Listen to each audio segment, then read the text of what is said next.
Hyper news కి స్వాగతం.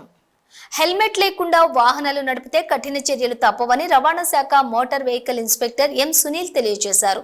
ఉన్నతాధికారుల ఆదేశాల మేరకు రవాణా శాఖ motor vehicle inspector M Sunil Chillakuru police station సమీపంలో తనిఖీలు నిర్వహించి హెల్మెట్ లేకుండా ప్రయాణిస్తున్న వాహనదారులకు అవగాహన కల్పించి చలానా విధించారు.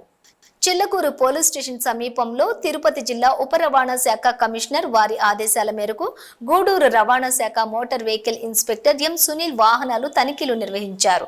ఈ సందర్భంగా motor vehicle inspector M Sunil మాట్లాడుతూ హెల్మెట్లు లేకుండా ప్రయాణించడం వలన రోడ్డు ప్రమాదాలు సంభవించినప్పుడు ఎంతో మంది ప్రాణాలు కోల్పోతున్నారని, ప్రతి ఒక్కరు కూడా తప్పనిసరిగా రోడ్డు భద్రతపై అవగాహన కలిగి ఉండాలని, ఎవరైనా హెల్మెట్ మరియు లైసెన్సు వాహన ధృవపత్రాలు లేకుండా వాహనాలు నడిపితే కఠిన చర్యలు తప్పవని తెలియజేశారు. ఆయనతో పాటు రవాణా శాఖ సిబ్బంది తదితరులు ఉన్నారు.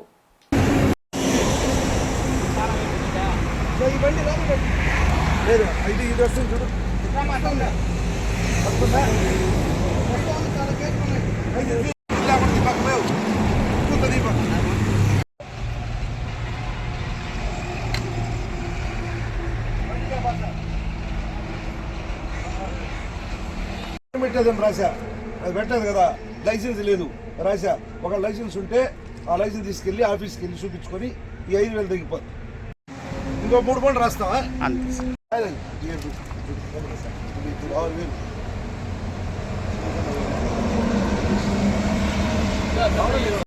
మా ఉప రవాణా కమిషనర్ తిరుపతి వారి ఆధ్వర్యంలో వాళ్ళు ఇచ్చిన ఉత్తర్వుల మేరకు రవాణా మోటార్ సైకిల్ వారు హెల్మెట్ లేని ప్రమాదం అని వాళ్ళకి శిక్షణ ఇచ్చేదానికి హెల్మెట్ లేకుండా చెకింగ్ చేయమన్నారు. కాబట్టి ఇందు మూలంగా చిలకూరు పోలీస్ స్టేషన్లో హెల్మెట్ లేని వాహనాలు, అందులో భాగంగా లైసెన్స్ లేని వాహనాలు 8 మంది చిలకూరు పోలీసులో సీజ్ చేయడం జరిగింది. అది వాళ్ళకి శిక్షణ ఇవ్వడం జరిగింది. హెల్మెట్ లేని ప్రయాణం ప్రమాదకరమని చెప్పడం జరిగిందండి. అది గర్భిణీలు మరియు బాలింతలకు పౌష్టిక ఆహారం పంపిణీ కార్యక్రమం జన విజ్ఞాన వేదికకు మరియు అందులోని పనిచేస్తున్న మాకు సంతృప్తి కలిగించిందని జన విజ్ఞాన వేదిక గూడూరు శాఖ అధ్యక్షులు రాజేంద్ర ప్రసాద్ తెలిపారు. గురువారం తిరుపతి జిల్లా గూడూరు పట్టణంలోని ప్రభుత్వ ఏరియా ఆసుపత్రిలో ప్రధానమంత్రి సురక్షిత మాతృత్వ అభియాన్ కార్యక్రమం నిర్వహించారు. గూడూరు పట్టణంలోని ప్రభుత్వ ఏరియా ఆసుపత్రిలో ప్రధానమంత్రి సురక్షిత మాతృత్వ అభియాన్ కార్యక్రమంలో భాగంగా బాలింతలు మరియు గర్భిణీలకు వైద్యులు వైద్య పరీక్షలు నిర్వహించి వైద్య సలహాలు అందజేశారు. వైద్య పరీక్షలకు వచ్చిన బాలింతలు మరియు గర్భిణీలకు జన విజ్ఞాన వేదిక ఆధ్వర్యంలో పౌష్టిక ఆహారం పంపిణీ కార్యక్రమం నిర్వహించారు.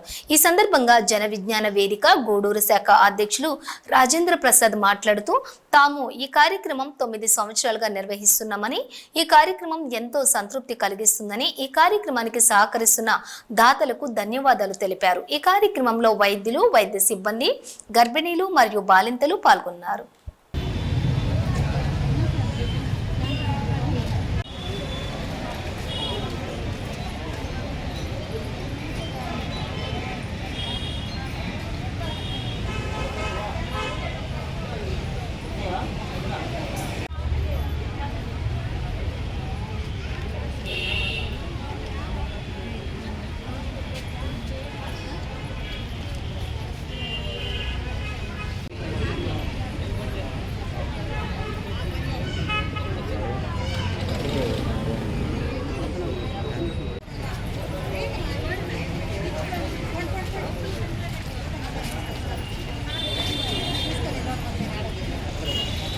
మేడం ఫోన్ చేశాను మీకు, దానికి లేట్ అనుకోని ఆగిపోయింది.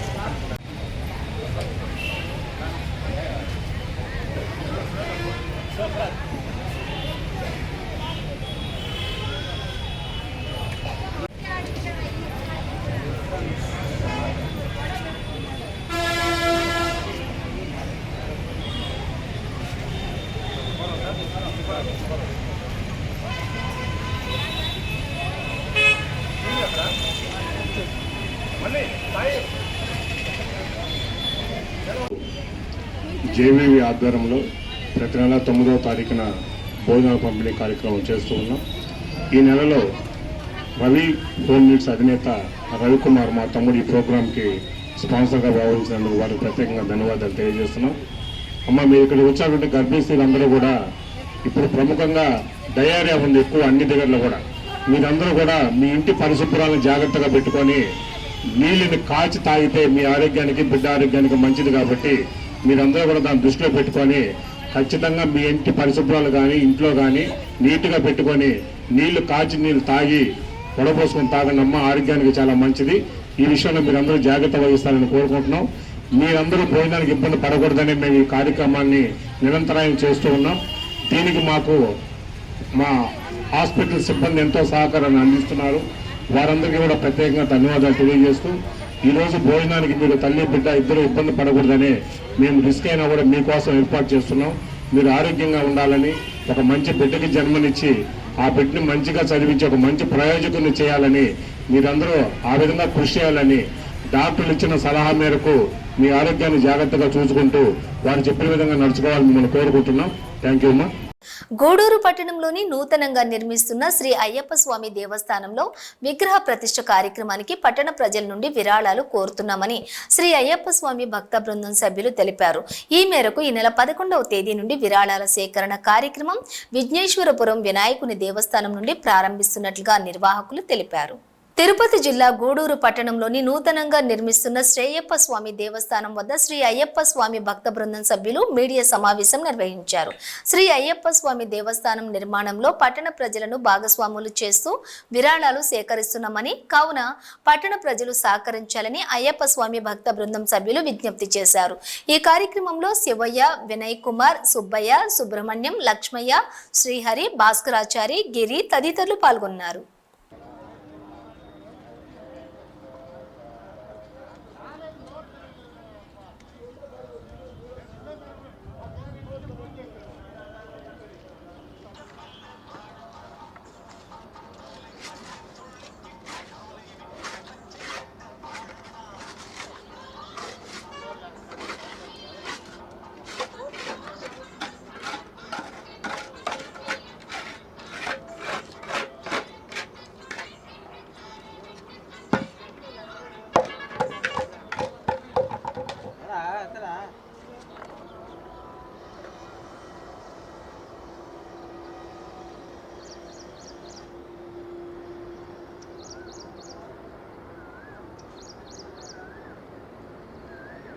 ఓం శ్రీ గురుభ్యో నమః. స్వామి శరణం, స్వామియే శరణం అయ్యప్ప. శ్రీ శ్రీ శ్రీ అయ్యప్ప స్వామి దేవస్థానము నిర్మాణమునకు గత 65 సంవత్సరములుగా గూడూరులో కలగానే నిలిచిపోయింది. గూడూరులో కాశీ లేఅవుట్లో కొండా కాశీ గారు దేవస్థానం కొరకు 120 ఎకరాలు దేవస్థానంకు విరాళంగా ఇచ్చారు. వారికి, వారి కుటుంబానికి ఆ అయ్యప్ప స్వామి అనుగ్రహ కటాక్షాలు ఇళ్ళవెల్లా ఉండాలని కోరుకుంటున్నాము. ఇప్పటి వరకు దాతల సహకారంతో అయ్యప్ప స్వామి కృష్ణశిల రాయితో గర్భగుడి మరియు మండప నిర్మాణము, వినాయకుడి గుడి, సుబ్రహ్మణ్య స్వామి గుడి, శివాలయం కూడా అది త్వరలో దాతల సహకారంతో పూర్తవుతుంది. ఈ నెల 11వ తారీఖు అనగా బేస్తవారం రోజు 7:01 శ్రీ శ్రీ శ్రీ అయ్యప్ప స్వామి దేవస్థానం నుంచి విగ్రహ భిక్షాటన కొరకు బంగారు, వెండి, రాగి, ఇత్తలి, కంచు ధన రూపంలో మీ తోచిన విధంగా ప్రతి ఒక్క కుటుంబ సభ్యులు ఆ విగ్రహానికి మా వంతు సహకారంగా మా కుటుంబం కూడా దేవస్థాన అభివృద్ధికి తోడ్పడింది అని భావిస్తూ ప్రతి ఒక్కరూ సహకరించవలసిందిగా కోరుచున్నాం. స్వామి శరణం, స్వామియే శరణం అయ్యప్ప. శరణం, స్వామియే శరణం అయ్యప్ప. ఈరోజు అయ్యప్ప గుడి నిర్మాణం కొరకు మన కొండా కాశీ గారు స్థల దాతండి. ఆయన కుటుంబం చల్లగా ఉండాలని కోరుకుంటున్నాము. అలాగే ఈ నెల 11వ తేదీ గురువారము మన అయ్యప్ప స్వామి పంచలోక విగ్రహం కొరకు భిక్షాటన జోలి పట్టుకొని పురవీధుల్లో వస్తున్నాం స్వామి. దాతలు దాని సహకారంతో వెండి, బంగారు, రాగి, కంచు, ఇత్తడి ఈ ధన రూపంలో కానీ అందరూ దాతలు సహకరించాలని కోరుచున్నాము. అలాగే ఉదయం 7:30కి మన ఆర్టీసీ ప్రక్కన వినాయకుడి గుడి నుంచి ప్రారంభమవుతుంది స్వామి. అక్కడి నుంచి భిక్షాటన చేసి వస్తున్నాం స్వామి. అందరూ సహకరించాలని కోరుచున్నాం. స్వామి శరణం, స్వామియే శరణం అయ్యప్ప. గూడూరు పట్టణంలోని త్యాగరాజు వీధిలో ఉన్న శ్రీ కళ్యాణ వీరభద్ర స్వామి దేవస్థానంలో మంగళవారం సందర్భంగా స్వామివారికి ప్రత్యేక పూజలు నిర్వహించారు. అనంతరం శ్రీ కళ్యాణ వీరభద్ర స్వామి అన్నదాన సేవా సమితి ఆధ్వర్యంలో అన్నదాన కార్యక్రమం ఏర్పాటు చేశారు. భక్తులు స్వామివారిని దర్శించి అన్నప్రసాదాలు స్వీకరించారు. ఉభయదాతలుగా నీలిశెట్టి సత్యవతి కుమారుడు ఉమాశంకర్ మరియు రామకృష్ణ వ్యవహరించారు.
కళ్యాణ వీరభద్ర స్వామి దేవస్థానం అన్నదాన సేవా సమితి గూడూరు 9/7/2024 ఈరోజు అన్నదాతలుగా స్వర్గీయ శ్రీమతి నీలిశెట్టి సత్యవతమ్మ గారి జ్ఞాపకార్థం వాళ్ళ కుమారుడు నీలిశెట్టి ఉమాశంకర్, నీలిశెట్టి రామకృష్ణ గారు ఇద్దరు వాళ్ళ తల్లి గారి కోసం ఈరోజు అన్నదానం చేస్తున్నారు. కాబట్టి ఆ మహాతల్లికి ఆత్మశాంతి కలగాలని, వీళ్ళకి భోగభాగ్యాలు కలగాలని, ప్రశాంతంగా జీవితం కోరుకుంటున్నారు. తిరుపతి జిల్లా నాయుడుపేట పట్టణంలోని జరిగిన జిల్లా స్థాయి తైక్వాండో పోటీలలో గూడూరు 1వ వార్డుకు చెందిన అడపాల అనీష్ కుమార్ మరియు లక్ష్మీ ప్రసన్నల కుమారుడు ప్రతిభ చాటి గోల్డ్ మెడల్ సాధించినట్లుగా నిర్వాహకులు తెలిపారు. గోల్డ్ మెడల్ సాధించిన విద్యార్థిని పలువురు ప్రశంసించారు.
తిరుపతి జిల్లా కోట మండల కేంద్రమైన కోట పట్టణంలో గత 6 సంవత్సరాలుగా నాడు నిర్మాణ పనులు ప్రారంభించిన ఇండోర్ స్టేడియం త్వరగా పూర్తి చేసి త్వరలోనే అందుబాటులోకి తీసుకురావాలని క్రీడాకారులు ఎదురుచూస్తున్నారు.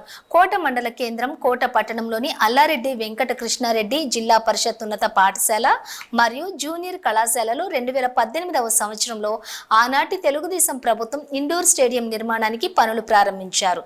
2019 సంవత్సరంలో అధికారంలోకి వచ్చిన వైసీపీ ప్రభుత్వం ఇండోర్ స్టేడియం నిర్మాణం పట్ల ఆసక్తి చూపకపోవడంతో ఎక్కడి పనులు అక్కడే నిలిచిపోయాయి. దీంతో క్రీడాకారులతో తీవ్ర నిరాశ నెలకొంది. ప్రస్తుతం అధికారంలోకి వచ్చినటువంటి ఎన్డీఏ ప్రభుత్వం ద్వారా ఇండోర్ స్టేడియం నిర్మాణం పూర్తవుతుందని క్రీడాకారులు ఆశాభావం వ్యక్తం చేస్తున్నారు. కోట మండల కేంద్రం కోట పట్టణంలోని అల్లారెడ్డి వెంకట కృష్ణారెడ్డి జిల్లా పరిషత్ ఉన్నత పాఠశాల మరియు జూనియర్ కళాశాలలో 2018వ సంవత్సరంలోని డిసెంబర్ నెలలో అప్పటి తెలుగుదేశం ప్రభుత్వం ఎన్టీఆర్ క్రీడా వికాస కేంద్రం పేరుతోటి ఇండోర్ స్టేడియం నిర్మాణానికి ప్రభుత్వం 2 కోట్ల రూపాయలు మంజూరు చేసింది. ఆ మేరకు అప్పటి గూడూరు ఎమ్మెల్యే పాసం సునీల్ కుమార్ శంకుస్థాపన కూడా చేయటం జరిగింది. పనులు ప్రారంభమై దాదాపుగా 90 లక్షల రూపాయల వరకు కూడా ఖర్చు చేయడం జరిగింది. తదనంతరం 2019లో అధికారంలోకి వచ్చిన వైసీపీ ప్రభుత్వం ఇండోర్ స్టేడియం నిర్మాణాన్ని పూర్తి చేయలేదు. ఆడదాం ఆంధ్ర పేరుతో 100 కోట్ల రూపాయలు పబ్లిసిటీకి ఖర్చు చేసి అనేక అవినీతికి పాల్పడినట్లుగా విమర్శలు వచ్చాయి. క్షేత్రస్థాయిలో నిర్మాణ దశలో ఉన్న ప్రాజెక్టులను పట్టించుకోలేదు. దీంతో క్రీడాకారుల్లోని తీవ్ర నిరాశ నెలకొంది. ఇప్పుడు ఎన్డీఏ ప్రభుత్వం అధికారంలోకి రావడంతో పాటు సునీల్ కుమార్ తిరిగి గూడూరు ఎమ్మెల్యేగా గెలుపొందడంతో ఇండోర్ స్టేడియం నిర్మాణ పనులు ఊపందుకొని పూర్తవుతుందని క్రీడాకారులు వ్యక్తం చేస్తున్నారు. క్రీడాకారుల ఆశలను నెరవేర్చే దిశగా గూడూరు ఎమ్మెల్యే సునీల్ కుమార్ చర్యలు తీసుకుంటారని క్రీడాకారులు భావిస్తున్నారు.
హెడ్ మాస్టర్ పర్మిషన్ తీసుకున్నాను.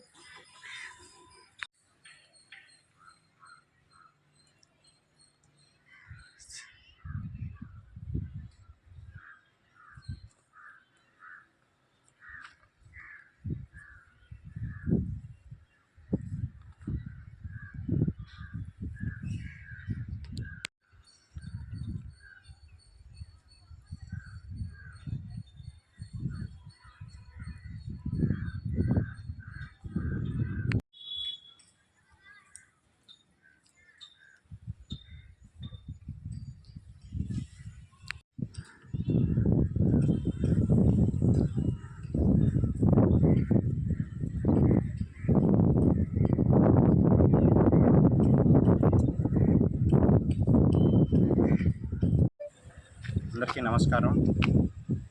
క్రీడాకారులకి, క్రీడాభిమానులకి మరియు మీడియా సహోదరులకు అందరికీ నమస్కారం. నా పేరు సాజిద్. నేను కోట వాస్తవాన్ని. నేను ఎలక్ట్రిసిటీ డిపార్ట్మెంట్లో జూనియర్ అసిస్టెంట్గా విధులు నిర్వహిస్తున్నాను. మాకు కోటలో మంచి గ్రౌండ్ ఉంది.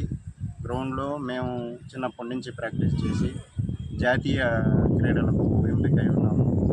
చాలా క్రీడల్లో నేను జాతీయ స్థాయిలో ఆడి ఉన్నాను. అందులో భాగంగా మొదటిగా mother game cricket, hockey, football, athletics ఇలాంటివన్నీ జాతీయ స్థాయిలో పేరు తీసుకొచ్చున్నాను. మాకు ఒక లోపం ఉండేది, అదే షటిల్ కాక్ విభాగం అనేది. అది మాకు ఓపెన్ యువ క్రీడా మండలి అని ఓపెన్ కోర్ట్ ఉండేది. గాలి వాతావరణం ప్రాబ్లం వల్ల మేము దాన్ని కంటిన్యూ చేయలేకపోయేవాళ్ళము. చాలామంది క్రీడాకారులకి కోట వాపర్చుకుని అదే సమస్య. దానికి భాగంగా ఆ రోజుల్లో 2018 మినీ స్టేడియంలు శాంక్షన్ అయినప్పుడు గూడూరుకి శాంక్షన్ అయిన మినీ స్టేడియంని మన డాక్టర్ కాశం సునీల్ గారు శాసనసభ్యులు మాపై మక్కువతో మా గురువు గారైన మానికల పవన్ కుమార్ గారి దాతృత్వంతో ఆయనపై ఉన్న స్నేహాభిమానాల వల్ల ఆయన తోటి క్రీడాకారుడు కాబట్టి మాపై ఉన్న మక్కువతో ఆ స్టేడియంని కోట బాయ్స్ హై స్కూల్లోని కొంత స్థలంలో ఏర్పాటు చేయడం జరిగింది. కానీ అది కొన్ని అనివార్య కారణాల వల్ల ఆగిపోయి ఉన్నది. ఇప్పుడు దానిపై మా క్రీడాకారులు 6 సంవత్సరాల నుంచి ఎదురు చూస్తున్నారు. మీరు మా క్రీడా అభిమానులు కాబట్టి మాపై ప్రేమతో మా క్రీడాకారులపై ఉన్న ఆపేక్షతో మీరు దాన్ని మళ్ళీ మొదలుపెట్టి మా క్రీడాకారులకి ఉపయోగపడే విధంగా దాన్ని తీర్చిదిద్దాలని కోరుచున్నాము. ఈరోజు ఇక్కడ ఉండే క్రీడాకారులంతా చాలా పేదవాళ్ళు, మధ్యతరగతి కుటుంబకులు. వీళ్ళు ఈ ఇండోర్ స్టేడియంలో ఆడాలంటే దూర ప్రాంతమైన 30 కిలోమీటర్లు ఉన్న నాయుడుపేట కానీ, గూడూరు కానీ, నెల్లూరు కానీ లేదా తిరుపతి కానీ వెళ్ళాల్సి వస్తుంది. అంత వెచ్చించి సమయం మరియు ధనాన్ని కోల్పోతున్నారు. మీరు పెద్ద మనసు చేసుకొని ఈ క్రీడా స్టేడియంని మళ్ళీ మాకు పునరుద్ధరించి మా కోట వాకాడు చుట్టుమూరు మండలాల పిల్లలు భవిష్యత్తుకై జాతీయ క్రీడల్లో ఉత్తీర్ణ స్థాయి పొందడానికి, అత్యున్నత స్థాయికి వాళ్ళు చేరుకునే దానికి మీ అడుగు ఇవి బులెటిన్ డీటెయిల్స్. చూస్తూనే ఉండండి హైపర్ న్యూస్.